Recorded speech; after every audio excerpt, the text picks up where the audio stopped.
Atos capítulo 12. Por aquele tempo, o rei Herodes agiu contra alguns da igreja e matou o apóstolo Tiago, irmão de João. Quando Herodes viu que isso agradou os líderes judaicos, prendeu Pedro durante a comemoração da Páscoa e o pôs na prisão, guardado por 16 soldados. A intenção de Herodes era entregar Pedro aos judeus para ser executado depois da Páscoa.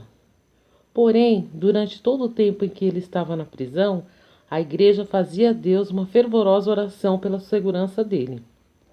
Na noite antes da sua execução, ele estava dormindo, preso com 2 correntes, entre 2 soldados, com outros montando guarda na frente do portão da cadeia. Quando de repente brilhou uma luz na cela, e um anjo do Senhor se colocou ao lado de Pedro. O anjo acordou Pedro e disse: "Depressa, levante-se." E as correntes caíram dos pulsos dele. Então o anjo lhe disse: "Vista-se e ponha os sapatos." Ele obedeceu. "Agora vista o casaco e me siga," mandou o anjo. Então Pedro deixou a cela, seguindo o anjo. Mas o tempo todo ele pensava que era um sonho ou uma visão, e não acreditava que aquilo estivesse realmente acontecendo. Eles passaram o primeiro e o segundo posto da guarda. Chegaram ao portão de ferro da rua, e este abriu-se por si mesmo para eles. Então eles passaram e foram caminhando juntos um quarteirão, e aí o anjo o deixou. Pedro finalmente percebeu o que tinha acontecido. "É verdade mesmo," disse consigo. "O Senhor enviou o anjo dele e me salvou de Herodes e de tudo o que os judeus queriam me fazer." Depois de pensar um pouco, ele foi para a casa de Maria, mãe de João Marcos, onde muitos estavam juntos para uma reunião de oração. Pedro bateu no portão e uma menina chamada Rod veio abrir. Quando ela reconheceu a voz dele, ficou tão contente que, em vez de abrir a porta, voltou correndo para dentro, a fim de contar a todos que Pedro estava lá fora na rua.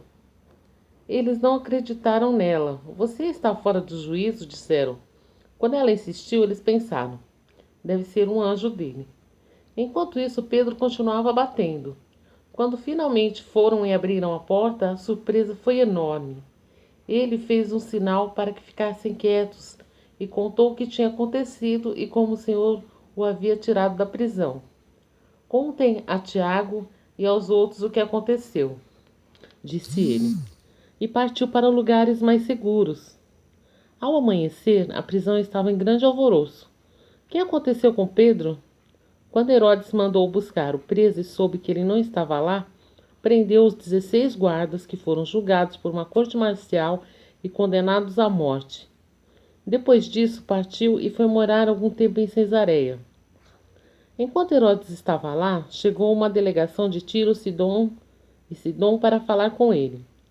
Herodes estava muito zangado com o povo daquelas 2 cidades, mas os delegados fizeram amigos de Blasto, secretário real, e pediram paz, pois as cidades deles dependiam economicamente do comércio com o país de Herodes.